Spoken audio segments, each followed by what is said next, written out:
Movie start होती है और हमें बताया जाता है कि भविष्य में सभी सरकारी जेलों का कंट्रोल प्राइवेट कंपनियों के हाथों में चला जाएगा और ये कंपनियां जेल में रहने वाले कैदियों की जिंदगियां भी खरीद लेंगी और ये उनकी जिंदगियों का इस्तेमाल अमीर लोगों के एंटरटेनमेंट के लिए करती हैं। ये लोग इंसान की जिंदगी की कीमत लेकर उनके साथ जेल के अंदर अजीब तरह के खेल खेलते हैं। मूवी शुरू होती है तो हमें कुछ कैदियों को दिखाया जाता है जिन्हें की चाइना की एक ऐसी ही जेल के अंदर ले जाया जाता है और यहाँ लाकर इन्हें एक लाइन में खड़ा कर दिया जाता है और इनसे पूछा जाता है कि वो यहाँ पर किस जुर्म में आए हैं और वो यहाँ पर किस चीज की सजा काट रहे हैं। अब इन सभी कैदियों में रिकी नाम का एक लड़का भी होता है और इसे हत्या करने के जुर्म में 10 साल की सजा सुनाई गई थी। वो यहाँ पर बाकी कैदियों से काफी ज्यादा अलग होता है क्योंकि वो किसी भी गार्ड्स की बात नहीं मानकर खुद के नियमों पर चलता था। अब यहाँ पर सीधी सी बात है कि वो उस जेल के गार्ड्स को बिल्कुल भी पसंद नहीं आया था। अब यहाँ पर जब उनकी चेकिंग हो रही होती है तब रिकी की बारी में मेटल डिटेक्टर मशीन का अलार्म बज जाता है। तब यहाँ के सभी गार्ड्स उस पर झपट पड़ते हैं। अब यहाँ पर ये लोग उसके शरीर का एक्सरे निकालते हैं जिसमें इन्हें पता चलता है कि उसके शरीर में कई सारी बंदूक की गोलियां धसी पड़ी हैं। जब ये लोग इससे पूछते हैं कि उसने डॉक्टर्स को इन गोलियों को निकालने क्यों नहीं दिया, जिस पर रिकी इनसे कहता है कि ये तो एक गिफ्ट है उस आदमी की तरफ से जिसका मैंने मर्डर किया है। अब उसका ये जवाब सुनकर यहाँ का कोई भी गार्ड्स उससे आगे कुछ भी नहीं बोल पाता। इस जेल को 4 हिस्सों में बांटा गया होता है और हर एक हिस्से का एक लीडर भी था जो कि वार्डन के साथ मिलकर काम किया करता था। अब इसके बाद एक दिन हमें बाथरूम में सैमुअल नाम के एक और कैदी को दिखाया जाता है जो कि बाथरूम में एक बूढ़े को परेशान कर रहा था। सैमुअल और उसके 2 चेले बिना बात के उस बूढ़े को मारते हैं और उसकी नाक तक तोड़ देते हैं। अब उस बूढ़े की आवाजें सुनकर एक गार्ड भी यहाँ पर पहुंचता है, लेकिन जब उसे पता चलता है कि ये सब सैमुअल ने किया है तो वो वापस चला जाता है। रिकी दरवाजे के बाहर खड़ा हुआ ये सब देख रहा था। इसके बाद वो सैमुअल के पैर में टांग अड़ा देता है और उसे कीलों की एक लकड़ी पर गिरा देता है और इससे सैमुअल के आधे चेहरे पर कीलें ठुक जाती हैं, लेकिन फिर भी सैमुअल मरा नहीं था। अब यहाँ पर सैमुअल के चेले रिकी को डराने की कोशिश करते हैं, लेकिन जब रिकी ने वापस घूर के देखता है तो वो डर जाते हैं क्योंकि ये समझ जाते हैं कि ये चाइनीज टाइगर श्रॉफ है और अगर इन्होंने इससे पंगा लेने की कोशिश करी तो इनका हाल भी वही होगा जो कि इसने सैमुअल का किया है। अब इसके बाद वो अपने जख्मी बॉस सैमुअल की देखभाल में लग जाते हैं। अब यहाँ पर जब सैमुअल की पट्टी वट्टी हो जाती है तब वो रिकी से अपना बदला लेने का प्लान बनाता है। अब यहाँ पर सैमुअल जानता था कि वो अकेले रिकी का कुछ भी नहीं उखाड़ सकेगा। तब वो जेल के सबसे बड़े कातिल को उसे मारने के लिए हायर करता है और इस जेल के लोग इसे हाथी पहलवान बुलाया करते थे क्योंकि ये हाथी अभी तक 50 से ज्यादा कैदियों को मार चुका है। अब सैमुअल एक गार्ड को पैसे देकर उस हाथी को बाहर निकलवा लेता है। अब वो हाथी अगले दिन रिकी को बाथरूम में पकड़ लेता है और उसे एक जोरदार मुक्का देता है। अब यहाँ पर रिकी गुस्से से उठता है और एक ही बार से उस हाथी की अंतड़ियां बाहर निकाल देता है। जब सैमुअल ने रिकी के बीच आने की कोशिश की तब रिकी ने उसे इतनी जोर से घूंसा मारा कि वो उसके पेट के आर पार हो जाता है और अब इससे सैमुअल भी मारा जाता है। अब इसके बाद जब गार्ड्स रिकी को लेकर यहाँ से जा रहे होते हैं तब वेस्ट विंग का लीडर हाय उससे मिलने के लिए यहाँ पर आता है। वो उससे कहता है कि तू कमाल का बंदा है, तू मेरी गैंग में शामिल हो जा। अब रिकी को इसका ये ऑफर ज्यादा पसंद तो नहीं आता, लेकिन वो इसके लिए मना भी नहीं करता। अब इसके बाद हमें रिकी के पास्ट को दिखाया जाता है। जब उसके माँ बाप मर जाते हैं तब वो एक अनाथ आश्रम में रहता है। अब एक दिन जब वो अपने पेरेंट्स की कब्र पर जाता है तब इसे वहाँ पर उसके चाचा मिलते हैं और ये रिकी का चाचा एक बहुत ही बड़ा कुंफू मास्टर होता है। वो यहाँ पर रिकी को देखकर समझ जाते हैं कि एक बहुत ही महान कुंफू मास्टर बन सकता है और इसके बाद वो उसे कुंफू सिखाना शुरू कर देते हैं। वो हर रोज रिकी की प्रैक्टिस कब्रिस्तान में ही कराने लगे। अब इसमें रिकी को मजा आने लगा और वो अपना ट्रेनिंग पर ज्यादा ध्यान देने के लिए स्कूल जाना तक छोड़ दिया।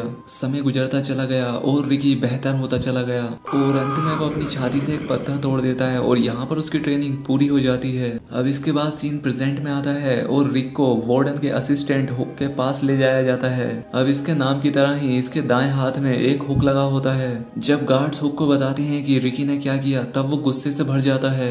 वो अपना हुक रिकी के हाथ में गाड़ देता है और उससे पूछता है कि तुम्हारी ताकत का राज क्या है। अब यहाँ पर रिकी के जवाब ना देने पर वो रिकी की गर्लफ्रेंड की एक फोटो निकालता है और वो यहाँ पर उसकी बेइज्जती करने लगता है। अब यहाँ पर रिकी को गुस्सा आता है और वो टेबल को ही तोड़ देता है और वो यहाँ पर हुक को चेतावनी देता है कि अगर तुम्हें जिंदा रहना है तो तुम अपने काम से काम रखो, मेरे बीच में बिल्कुल मत आओ।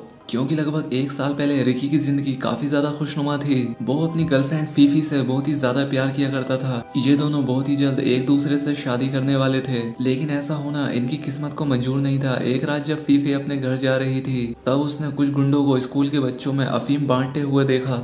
वो गुंडे फीफी को देख लेते हैं और उसे पकड़कर अपने बॉस के पास ले जाते हैं। अब वो अपनी गंदी नजरों से फेफे को देखता है, लेकिन फेफे वहां से किसी तरह से बचकर भागने लगती है, लेकिन उसे छत पर अंधेरे की वजह से कुछ भी दिखाई नहीं दिया और छत से नीचे गिरकर उसकी मौत हो गई। अब मानो रिकी की तो पूरी दुनिया एक ही पल में उजड़ गई थी। अब वो फेफे की मौत का बदला लेने के लिए उस गैंग लीडर के पास जाता है। वो लीडर रिकी पर कई गोलियां चलाता है और ये सारी गोलियां रिकी को लगती भी हैं, लेकिन फेफे के दर्द को खोने के सामने ये दर्द कुछ भी नहीं था। रिकी एक ही घूंसे में उस लीडर का सर फोड़ देता है और इसी की वजह से रिकी को जेल जाना पड़ा था।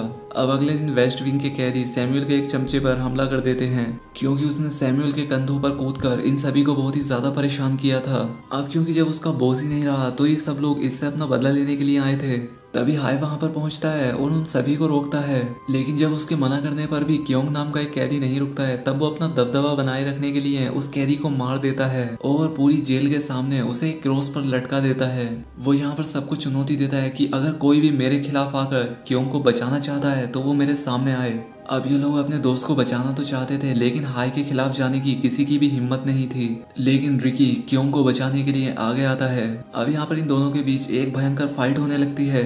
ह्योंग रिकी की आंखों में एक पाउडर डाल देता है ताकि रिकी को कुछ भी दिखाई न दे। अब मौके का फायदा उठाकर उसने रिकी के दाएं हाथ की एक नस भी काट दी और इससे रिकी का वो हाथ पैरालाइज हो जाता है। अब यहाँ पर रिकी पानी के फुहारे से अपनी आंखें धोता है और अपनी नस को भी वापस से ठीक करके लड़ने के लिए फिर से तैयार हो जाता है। इसके बाद रिकी हाई के सर के पीछे एक भयंकर थप्पड़ मारता है। ये थप्पड़ इतना जोरदार होता है कि हाई की आंख ही बाहर आ जाती है। अब यहाँ पर हाई अपने आप को हारता हुआ देखकर अपने पेट पर एक कट लगाता है और अपनी छोटी आंख बाहर निकाल लेता है ताकि वो इससे फंदा बनाकर रिकी के गले में डालकर उसे मार सके, लेकिन उसका ये दाव नाकाम रहता है और आखिर में रिकी उसकी खोपड़ी पर एक जोरदार घूंसा मारता है और ये यहाँ पर हाई को हमेशा के लिए गुड बाय कर देता है। अब उसे मारने के बाद रिकी कैंग को नीचे उतारता है। अब असिस्टेंट विंग की सिक्योरिटी के लिए बाकी के तीनों लीडर भी यहाँ पर पहुंच जाते हैं।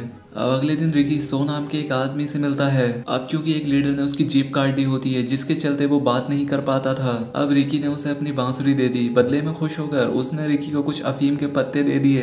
अब यहाँ पर थोड़ी छानबीन के बाद रिकी को पता चलता है कि जेल के साउथ विंग में वहाँ का लीडर और हुक मिलकर अफीम की खेती कर रहे हैं, जिसे की बाद में स्कूल के बच्चों को बेचा जाता था। अब क्योंकि फेफे की मौत भी अफीम के चलते ही हुई थी और इसलिए रिकी इसे रोकना अपने जीवन का मकसद बना लेता है। अब कुछ दिन के बाद उन गैंग्स लीडर को शो और रिकी की दोस्ती के बारे में पता चलता है और उन्होंने शो को घिनौने तरीके से मारकर उसके शरीर को जेल से बाहर फेंक दिया ताकि वो सभी कैदियों के लिए एक सबक बन जाए। अब रिकी को अपने नए दोस्त की मौत का बहुत ही ज्यादा दुख होता है और उस रात उसने पूरी अफीम की फसल को आग लगा दी। अब साउथ विंग का लीडर गुस्से में उस पर झपट पड़ता है। अब रिकी उस लीडर पर काफी ज्यादा भारी पड़ रहा था और इसलिए तीनों लीडर एक साथ मिलकर रिकी से लड़ने लगे। साउथ लीडर उन सब में से सबसे ज्यादा दिमागदार होता है। नॉर्थ लीडर तेज धार वाले तारों से लड़ने में माहिर होता है और ईस्ट लीडर उन सब में सबसे ज्यादा ताकतवर होता है। अब इन तीनों ने अपनी शक्तियों को मिलाकर रिकी को अपने काबू में कर लिया और ये इसे एक रूम के अंदर लाकर बंद कर देते हैं। अब थोड़ी देर के बाद ईस्ट विंग का लीडर उससे अकेले लड़ने के लिए पहुंचता है, लेकिन तभी पूरा कमरा एक खास तरह की गीली सीमेंट से भर जाता है। अब यहाँ पर रिकी ने अपनी और ईस्ट विंग लीडर दोनों की जान बचाई, लेकिन इससे पहले कि रिकी हुक को छू भी पाता उसके शरीर पर लगी सीमेंट टाइट होने लगती है और यहाँ पर उसका शरीर पूरी तरह से अकड़ जाता है। अब अगले दिन जेल का लीडर अपने बिगड़ैल बेटे वोंग के साथ यहाँ पर पहुंचता है। अब भारी शरीर होने के चलते वोंग वहीं कारपेट पर फिसल कर गिर जाता है और उन पागल आदमियों ने इस बात के लिए उस कारपेट बिछाने वाले की ही जान ले ली। वार्डन जेल के कैदियों के साथ कीड़े मकोड़ों की तरह व्यवहार किया करता था और जब वो यहाँ पर अफीम की खेती में आग लगने वाली बात को सुनता है तब वो गुस्से से पागल हो जाता है। हुक उसे उस सेल के पास लाता है जहाँ पर इन्होंने रिकी को बांध कर रखा था और उसका शरीर अभी भी सीमेंट के अंदर ही फंसा हुआ था, लेकिन वार्डन को देखकर रिकी उस सीमेंट की परत को तोड़ डालता है और वो यहाँ पर वार्डन की गर्दन पकड़कर उससे वादा करता है कि वो अफीम की खेती करने के लिए तुम्हें मारेगा जरूर। अब यहाँ पर ईस्ट विंग का लीडर पहुंच जाता है और वो रिकी को रोकता है। वो इतना ताकतवर होता है कि उसने उन लोहे की सलाखों को मोड़कर रिकी के हाथों के चारों तरफ हथकड़ियों की तरह घुमा दिया। वो वार्डन और उसके बेटे के एंटरटेनमेंट के लिए रिकी को बुरी तरह से पीटने लगा। अब इसी दौरान उनमें से किसी ने फेफे का नाम भी लिया, जिसने कि रिकी के अंदर की आग को फिर से जला दिया। रिकी ने किसी तरह से अपने हाथों को आजाद कर लिया और अपनी पूरी ताकत से ईस्ट विंग के लीडर की गर्दन पर घूंसा मारा और इससे ईस्ट विंग के लीडर की वहीं पर डेथ हो जाती है। लेकिन इससे पहले कि वो वार्डन तक पहुंच पाता लोहे की बनी छत नीचे आने लगी। अब वो यहाँ पर अपने आप को उसके नीचे कुचले जाने से बचाता है, लेकिन वो वार्डन के आखिरी जाल में फंस जाता है और उसे जमीन में बनाए हुए गड्ढे में डाल दिया जाता है और वो यहाँ पर बंदूक की नोक से सभी कैदियों से उस गड्ढे को भरने के लिए कहते हैं। अब वो सभी कैदी डरते डरते इस काम को करने लगे और उसे सांस लेने के लिए सिर्फ एक बांस दिया गया। इसके बाद वो एक हफ्ते तक जमीन के अंदर ही दबा रहा। अब 8वें दिन वार्डन ने उसकी लाश को जमीन से बाहर निकालने का हुक्म दिया ताकि सभी को पता चल जाए कि उसके खिलाफ जाने का अंजाम क्या हो सकता है। लेकिन जब उसे बाहर निकाला गया तब वो एकदम ठीक था। अब मरना तो दूर की बात है, वो अपने शरीर पर बंधी इन जंजीरों को खोलकर तुरंत बाहर आ गया। अब यहाँ पर सभी कैदी उसे जिंदा देखकर काफी ज्यादा खुश हो जाते हैं। लेकिन एक हफ्ता बिना खाना और पानी के रिकी काफी ज्यादा कमजोर हो गया था। साउथ विंग के लीडर ने बड़ी ही आसानी से उसे पीट लिया। अब इसके बाद जब रिकी की आंखें खुलती हैं तब वो अपने आप को लोहे से बने एक शिकंजे के बीच में पाता है और यहाँ पर अगर उसने हिलने की कोशिश की तो वो मारा जाएगा। अब यहाँ पर वार्डन ने रिकी की ताकत से खुश होकर उसे अपने साथ मिल जाने के लिए कहा, लेकिन यहाँ पर रिकी उसकी इस बात के लिए उसकी इंसल्ट कर देता है और इस बात के लिए रिकी को और भी ज्यादा टॉर्चर किया जाता है। अब यहाँ पर साउथ लीडर ने रिकी के मुंह में कुछ लोहे के ब्लेड्स भर दिए और एक के बाद एक उसके मुंह पर ताबड़तोड़ मुक्कों की बारिश करने लगा। अब उसके रुकने के बाद रिकी ने वो ब्लेड्स वार्डन के मुंह पर दे मारे। अब रात के समय में एक कैदी ने रिकी को खाना दिया और उससे कहा, तुम हिम्मत कभी मत हारना।